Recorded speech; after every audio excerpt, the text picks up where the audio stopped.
কাৰ্যভাৰ গ্ৰহণ কৰি থকা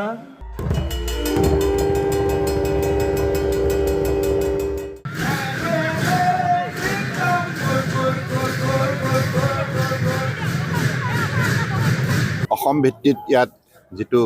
গায়ন বায়নৰ মৃদঙীয়া সংস্থাই যেটো আয়োজন কৰিছে মই তেখেতকৰ মহৎ পদক্ষেপক শলাগ লৈছো আৰু খুব সুন্দৰভাৱে টিংখাং বিধানসভা সমষ্টি ৰাজগড় অঞ্চলৰ বিভিন্ন গাঁৱৰ ৰাইজে দিনে নিশাই পুৰুষ মহিলা সকলোৱে ভক্তিভাৱেৰে এই কাৰ্যসূচী আত্মনিয়োগ কৰিছে মই সঁচাই অভ্যৰ্থনা সমিতি গুৰু দায়িত্ব পালন কৰা আমাৰ সভাপতি ইয়াৰ স্থানীয় বিধায়ক জনপ্ৰিয় বিধায়ক আৰু অসম চৰকাৰৰ সফল এগৰাকী জ্যেষ্ঠ মন্ত্ৰী বিমল বৰা ডাঙৰীয়াৰ উদ্যোগত যিখিনি ইয়াতে ভকতসকলৰ প্ৰতি সেৱা আগবঢ়াইছে অত্যন্ত এইটো আদৰণীয় আৰু উল্লেখযোগ্য মই ভাবোঁ যে এইটো এটা মহৎ কাম কৰিছে তেখেতসকলে মই বিমল বৰা ডাঙৰীয়াক বিশেষভাৱে ধন্যবাদ জনাইছোঁ আৰু খুব সফল হৈছে অনুষ্ঠানটো আৰু উঠি অহা প্ৰজন্মৰ বাবে শিকিব লগা মৃদঙীয়া গায়ন বায়ন যাক দেৱবাদ্য বুলি অভিহিত কৰে আৰু অসমীয়া বিভিন্ন সাংস্কৃতিক সমলৰ উপাদানসমূহৰ ভিতৰত ইও এক অনন্য সৌন্দৰ্য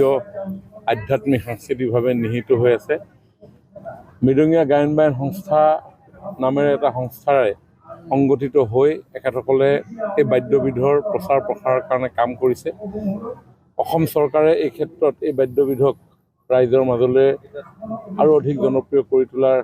প্ৰয়াসেৰে বিভিন্ন কাৰ্যসূচী যৌথভাৱে আমি সম্পন্ন কৰিছোঁ এই বাদ্যবিধক আমি শ্ৰীমন্ত শংকৰদেৱ কলাক্ষেত্ৰত সংস্থাপিত কৰিছোঁ যাতে পৰ্যটকসকলে এই বিষয়ে জানিব পাৰে বুজিব পাৰে